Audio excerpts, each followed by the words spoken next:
Hello and welcome to civil services Gurukul. आज हमारा lecture है lecture number 4, quick recap for PCS polity.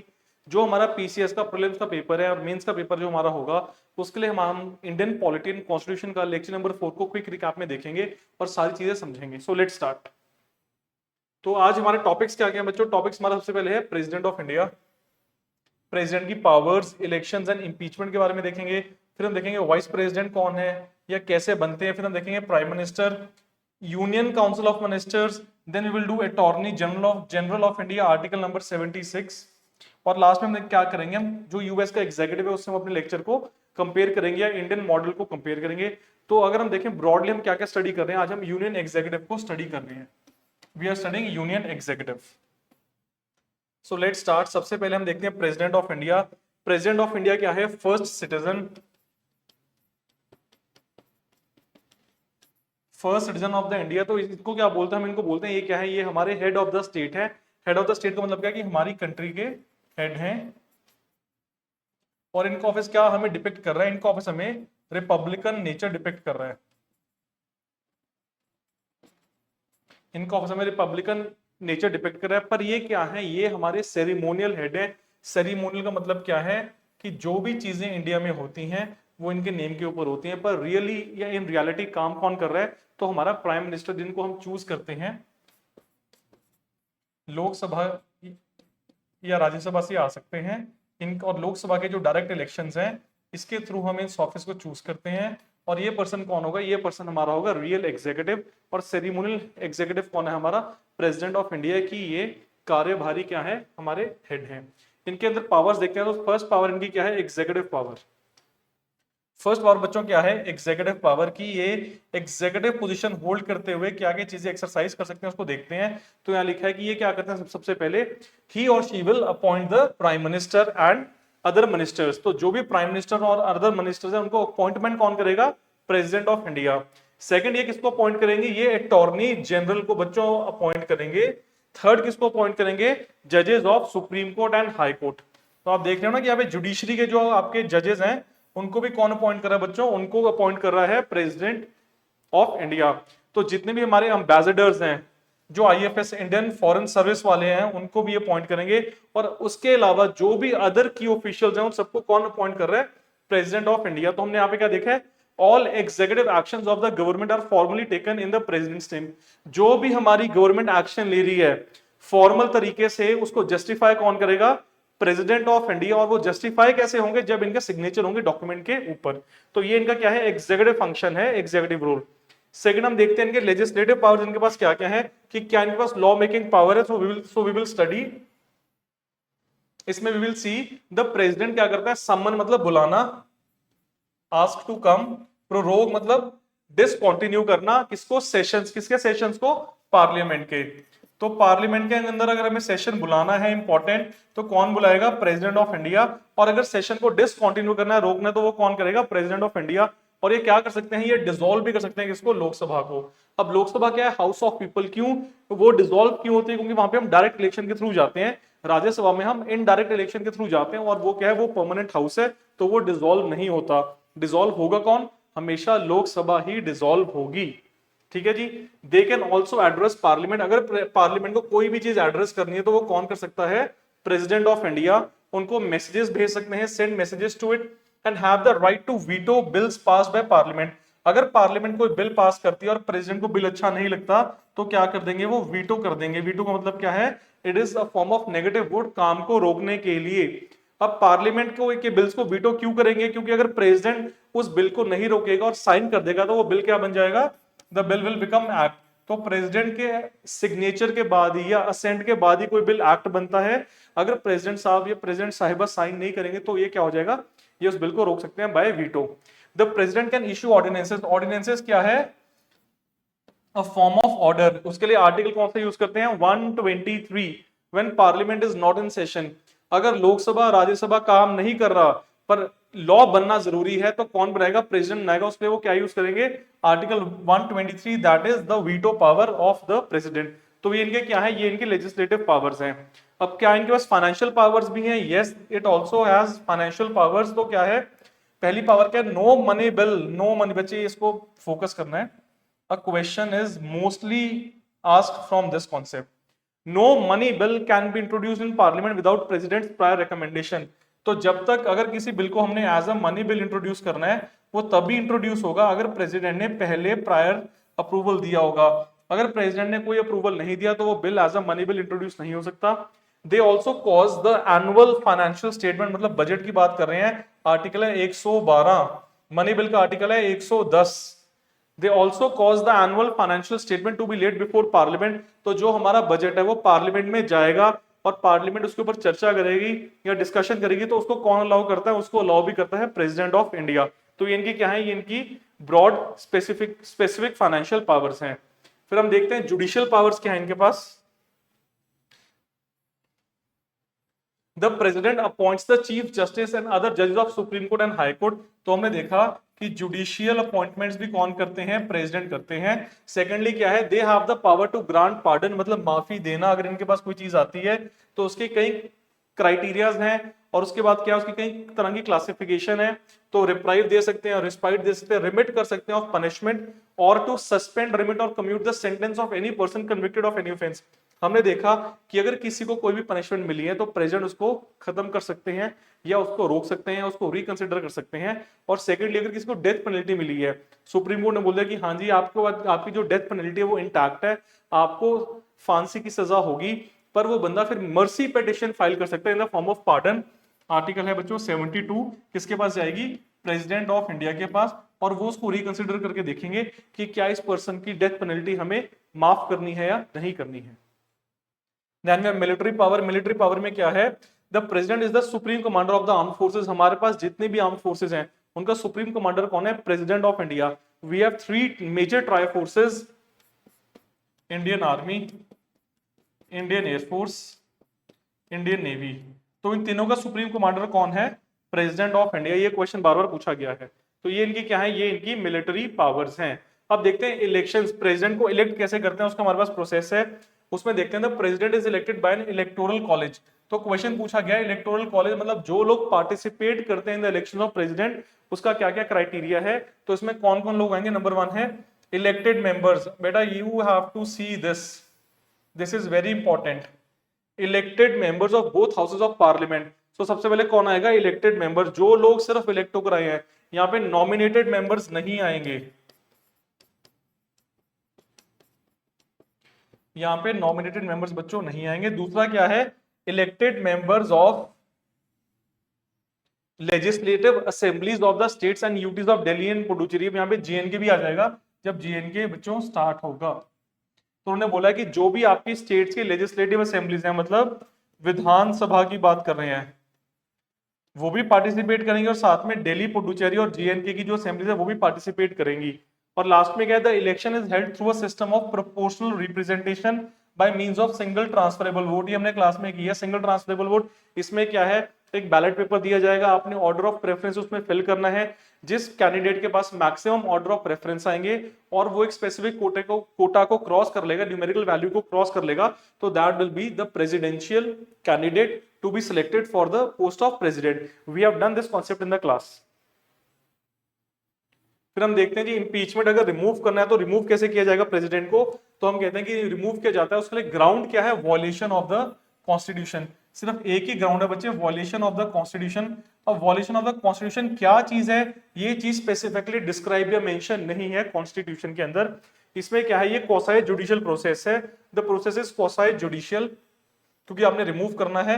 And can be initiated in either house of the parliament. इसका मतलब क्या है कि आप इसको राज्यसभा या लोकसभा में कहीं पे भी इंट्रोड्यूस कर सकते हो। A charge can be initiated by a resolution signed by at least 1/4 of the total membership of the house. तो जितनी भी मेंबरशिप है हाउस की, लोकसभा की और राज्यसभा की, अगर उसमें से 25% लोग बोलते हैं कि yes we want to remove this candidate, तभी इस कैंडिडेट को हम रिमूव कर सकते हैं। अगर रेजोल्यूशन साइन नहीं होगा तो ये मोशन भी स्टार्ट नहीं होगा। थर्ड है अब 14 days notice must be given to president. जब आपने मोशन मूव करना है तो आपको एक 14 डेज नोटिस इसको देना पड़ेगा प्रेसिडेंट ऑफ इंडिया को कि हम आपके अगेंस्ट ये एक्शन लेने वाले हैं। The resolution must be pass by majority of 2/3 of the total membership of that house. तो उन्होंने बोला कि जब आपने ये रेजोल्यूशन पास कर लिया है या मूव कर दिया है, जब इसको पास करना है तो स्पेशल मेजोरिटी से 2/3 की मेजोरिटी से ये रेजोल्यूशन पास होगा। तो एक हाउस में पास होगा, जब एक हाउस इसको पास कर देगा उसके बाद क्या है? The other house then investigates the charges and the president has the right to appear and to be represented.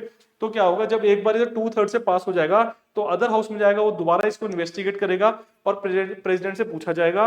If the second house also passes the resolution with a special majority, जो आपकी special majority है of 2/3, then the president is removed from the office. तो कहते हैं कि जब तक दोनों हाउस इंडिविजुअली 1/4 मतलब 25% के हिसाब से मोशन को इनिशिएट करने के लिए साइन नहीं करते, 14 डेज का नोटिस नहीं देते, इन्वेस्टिगेशन कमेटी नहीं फॉर्म करते, प्रेसिडेंट की बात नहीं सुनते और 2/3 मेजोरिटी स्पेशल मेजोरिटी से इसको पास नहीं करते, तब तक प्रेसिडेंट रिमूव नहीं हो सकते. और ये दोनों ही चीजें किस में होनी चाहिए, इंडिविजुअल हाउस में होनी चाहिए. अगर पहले आपने लोकसभा में मूव किया है then you have to initiate the whole process in the Rajya Sabha. अगर आपने पहले राज्यसभा में किया है then it can be initiated in the Lok Sabha. तो ये सारा क्या है, ये सारा है क्राइटेरिया. फिर हमारे पास नेक्स्ट है जी position, that is vice president, जो हमारे सेकंड सिटीजन है. इनको बोलते हैं second highest constitutional office in the country. They are the ex officio chairman of Rajya Sabha. मतलब इनके पास क्या है, जब ये राज्यसभा में जाएंगे तो ये उसके चेयरमैन की जो पोजीशन है उसको होल्ड करेंगे. चेयरपर्सन या चेयरमैन की पोजीशन है उसको होल्ड करेंगे. ठीक है जी. And act as the president when there is a vacancy due to death, resignation, impeachment और अदर कॉजेज. अगर प्रेसिडेंट किसी कारणवश by any cause he is absent from his position, तो उस पोजीशन में कौन काम करेगा उस टाइम पे, टेम्पररी फेज के लिए vice president. The vice president office holds office until a new president is elected which must happen with in 6 months. President ने बच्चों रिजाइन कर दिया, हमने उसको हटा दिया, इंपीच कर दिया, या वो किसी भी तरह से he is not available to discharge his duty, तो हम क्या करेंगे, तो वाइस प्रेसिडेंट ऑटोमेटिकली क्या बन जाएंगे, प्रेसिडेंट ऑफ इंडिया. क्यों? क्योंकि जो प्रेसिडेंट ऑफ इंडिया इनका ऑफिस कभी भी वेकेंट नहीं होगा, क्योंकि फर्स्ट सिटीजन है ना बच्चे, तो कभी भी वेकेंट नहीं होगा. तो उस टाइम पे काम कौन करेगा, वाइस प्रेसिडेंट ऑफ इंडिया. और विद इन 6 मंथ्स फिर क्या होगा, फिर नए प्रेसिडेंशियल कैंडिडेट के लिए इलेक्शन होंगे और नया प्रेसिडेंट चूज किया जाएगा. ठीक है जी. फिर हम देखते हैं जी नेक्स्ट हमारे पास क्या है, prime minister and council of ministers. कि ये क्या है, जो हमारी रियल एग्जीक्यूटिव है हम उसकी बात करेंगे. हम यहाँ पे बात करें बच्चे रियल एग्जीक्यूटिव की, जो काम करता है. The prime minister is the head of the government. हम कहते हैं ना सरकार काम नहीं कर रही, तो सरकार क्या है, सरकार फॉर्म्स योर एग्जीक्यूटिव. और जो हम कहते हैं कि पर्टिकुलर की सरकार काम नहीं कर रही, सरकार अपना ड्यूटीज डिस्चार्ज नहीं कर रही, तो हम किसको पॉइंट आउट कर रहे हैं, प्राइम मिनिस्टर और उसके काउंसिल को. हम सिर्फ इन लोगों को, जो आपके मैक्सिमम 80 लोग हो सकते हैं एट द मैक्सिमम, हम उनको पॉइंट आउट कर रहे हैं कि ये लोग काम नहीं कर रहे या ये लोग निकम्मे हैं. तो he is the head of the government, real head है, and holds the real executive power. The prime minister is the leader of the party with the majority in the Lok Sabha. Generally की बात की है कि जनरली प्राइम मिनिस्टर कौन होगा, जो लोकसभा का हेड होगा, जिसकी पार्टी मेजॉरिटी में होगी और उस पार्टी को लीड करेगा, उसको क्या बोलेंगे, प्राइम मिनिस्टर. हाँ, पर there have been circumstances when prime minister came from Rajya Sabha. Indira Gandhi, Manmohan Singh, there are from Rajya Sabha. तो इनका एक काउंसिल है, एक छोटा सा काउंसिल है जो काम करता है प्राइम मिनिस्टर के साथ, उसकी बात करते हैं. The council of ministers is headed by the prime minister, aids and advises the president in the exercise of their functions. तो आपने ध्यान रखना है कि काउंसिल का काम क्या है, किसको एडवाइस करना है, प्रेसिडेंट को. एडवाइस करेगा कौन, पूरा काउंसिल. और वो मैसेज कैरी फॉरवर्ड कौन करेगा प्रेसिडेंट तक, वो आपके हैं prime minister. He will carry forward the message. The total number of ministers cannot exceed 15% of the total strength of the लोक सभा. हमें पता है कि लोकसभा की स्ट्रेंथ कितनी है, 550 इंटू 15% निकालेंगे, इसका अराउंड कितना आएगा, 80 के आसपास. तो हम कहते हैं कि जो काउंसिल है उसमें मैक्सिमम मेंबर्स 80 होंगे इंक्लूडिंग द प्राइम मिनिस्टर, और इससे बड़ा इसका काउंसिल नहीं हो सकता, ये मैक्सिमम स्ट्रेंथ है. ठीक है जी. Next we have collective responsibility. क्या क्या है इसमें हम देखेंगे. This is the core principle of the parliamentary system. Article 75 of the constitution states that the council of ministers is collectively responsible to the लोक सभा. वो कह रहे हैं कि जो भी काउंसिल है, जो बहुत ज्यादा नियर एंड डियर वंस है प्राइम मिनिस्टर के, वो किसको रिस्पॉन्सिबल हैं, they are responsible collectively to the Lok Sabha. This means that all the ministers are a team and share responsibility of all decision of the government. कि जो भी decision government का है उसकी रिस्पॉन्सिबिलिटी कौन शोल्डर करेगा, जितने भी काउंसिल ऑफ मिनिस्टर्स हैं. If a no confidence motion is passed against the council of ministers in the Lok Sabha, the entire council including the PM has to resign. अगर लोग कहते हैं कि ये सरकार काम नहीं करी और इस गवर्नमेंट को रिमूव करना बिफोर द टेन्योर, तो क्या पास होगा, नो कॉन्फिडेंस मोशन. इसका मतलब क्या है कि हमें गवर्नमेंट पे विश्वास नहीं है, we have zero trust in the government. और अगर ये एक बार पास होगा तो ये किसके अगेंस्ट पास होता है, काउंसिल ऑफ मिनिस्टर्स, जब ये कलेक्टिवली उनके अगेंस्ट पास होगा तो क्या होगा, council of ministers including the PM they have to resign, और एक बार ये रिजाइन कर देंगे तो ये मेजॉरिटी लूज कर देंगे कहां पे, अपने हाउस में। एक बार मेजॉरिटी लूज हुई तो सरकार फिर नहीं आएगी, फिर कंट्री के अंदर फ्रेश इलेक्शन होंगे और new government will be formed in the country. हमने यही देखा है। इनकी फिर क्या है, हमारे पास क्या है, कैबिनेट सिस्टम है। कैबिनेट सिस्टम में क्या है, the cabinet is a smaller inner body within the council of ministers consisting of senior most ministers who hold important portfolios. It is the highest decision making body of the government. हमने देखा कि this is your Lok Sabha, ये क्या है बच्चों, लोकसभा। इसमें से कुछ पार्ट है वो क्या बन जाएगा, काउंसिल ऑफ मिनिस्टर्स। अब इनके अंदर से एक स्मॉल ग्रुप बन जाएगा, उसको क्या बोलेंगे, cabinet system, CS. Cabinet system क्या है, जैसे आपने देखा होगा कि अमित शाह जी, राजनाथ सिंह जी, आपके क्या कहते हैं ताई जी जो हमारी है इकोनॉमिक्स वाली, मिनिस्ट्री ऑफ इकोनॉमिक अफेयर्स की, तो ये सारे क्या है, निर्मला सीतारमण की बात कर रहे हैं बच्चे, ये क्या है, अजीत डोभाल साहब की बात करें, ये क्या है, ये सारे कैबिनेट के अंदर आते हैं। क्यों, क्योंकि जो भी इंपॉर्टेंट डिसीजन है कंट्री के, they take with the consent, और ये किसको कन्वे करते हैं, प्राइम मिनिस्टर को। तो प्राइम मिनिस्टर के बहुत ही नियर एंड डियर वंस हैं जो क्या करते हैं, जो डिसीजन लेते हैं पूरी गवर्नमेंट के लिए, तो वो किसके अंदर आते हैं, कैबिनेट के अंदर। और जो बाकी मिनिस्टर्स हैं वो किसके अंदर आते हैं, काउंसिल ऑफ मिनिस्टर्स के अंदर। तो आपने एक चीज ध्यान रखनी है कि जो कैबिनेट है that is an inner part of council, वो काउंसिल से अलग नहीं है, that is an inner part of the council. और काउंसिल के अंदर कैबिनेट है, वो एक स्मॉलर छोटी बॉडी है, क्योंकि आपने अब देखा कि काउंसिल में कितने मेंबर्स हो सकते हैं, 80। अब 80 मेंबर्स डेली मिलना पॉसिबल नहीं है, तो इसमें 5 to 6 या 10 मेंबर्स होंगे कैबिनेट के अंदर जो क्या कर रहे हैं, कंट्री के लिए डिसीजन ले रहे हैं। तो this is your cabinet system. Next हमारे पास आता है office of attorney general of India, article is 76। इसमें क्या है, the AGI of India is the highest law office. ये सरकार का बच्चों लॉयर है, ये क्या है, ये सरकार का वकील है, सेंट्रल गवर्नमेंट का ऑफ द कंट्री। इनको अपॉइंट कौन करता है, प्रेसिडेंट साहब, और ये ऑफिस कब तक होल्ड करते हैं, till the pleasure of the president. Pleasure of the president का मतलब क्या है कि प्रेसिडेंट सैटिस्फाइड है ऑफिशियल कैपेसिटी में कि एजीआई अपना काम ठीक तरीके से कर रहे हैं। To be appointed a person must be qualified to be जज ऑफ द सुप्रीम कोर्ट। तो जो बंदा ये पोजीशन को होल्ड करेगा अटॉर्नी जनरल की, उसकी क्वालिफिकेशन क्या चाहिए कि वो क्वालिफाई हो to be appointed as a जज of supreme court. Supreme court की मैक्सिमम स्ट्रेंथ कितनी है, 34। इनके फंक्शंस क्या है, the AGI that is attorney general provides legal advice to the government of India, represents the government in the supreme court and perform other legal duties of the president. तो ये क्या है बच्चों, ये यूनियन गवर्नमेंट का बेटा lawyer है या एडवोकेट है, ठीक है जी। They have the right to speak and take part in the proceedings of both the houses of parliament but do not have the right to vote. कोई भी सरकार किसी भी हाउस में कुछ डिस्कस कर रही है, attorney general can come, can sit and can make notes, पर वोट नहीं करेंगे। क्योंकि वोट क्यों नहीं करेंगे, क्योंकि ये मेंबर नहीं है वहां पे, तो वोट नहीं करेंगे। यहाँ पर ये देख सकते हैं कि लॉ बन रहा है, किस परस्पेक्टिव में बन रहा है और क्या क्या फीचर्स हैं उस लॉ के। फिर नेक्स्ट हम देखते हैं, कंपेयर करते हैं हम अपने इंडियन एग्जीक्यूटिव को यूएस के साथ। तो देखते हैं सबसे पहले क्या है, सिस्टम देखते हैं। हमारी कंट्री में सिस्टम का नाम क्या है, पार्लियामेंट्री सिस्टम, वहां पे क्या है, प्रेसिडेंशियल सिस्टम। तो इसको बोलते हैं वेस्टमिनिस्टर मॉडल। क्यों, क्योंकि हमने ये यूके से इंस्पायर किया है। The executive is part of the legislature and responsible to it. तो हम कहते हैं कि जो भी आपकी गवर्नमेंट है वो लेजिस्लेचर का पार्ट है। क्यों है, क्योंकि वो लेजिस्लेचर में से ही आई है और वो रिस्पॉन्सिबल है। यूएस में क्या है, the executive is separate from an independent of the legislature. तो जो प्रेसिडेंट है वो सेपरेट है, वो रिस्पॉन्सिबल नहीं है। सेकंड क्या, हेड ऑफ द स्टेट। हमारी कंट्री में कौन है, द प्रेसिडेंट। अभी हमने देखा है वहां पे भी कौन है, प्रेसिडेंट, ठीक है जी। और हेड ऑफ द गवर्नमेंट कौन है हमारी कंट्री में, वो प्राइम मिनिस्टर है। और वहां पे कौन है, वहां पे भी प्रेसिडेंट है।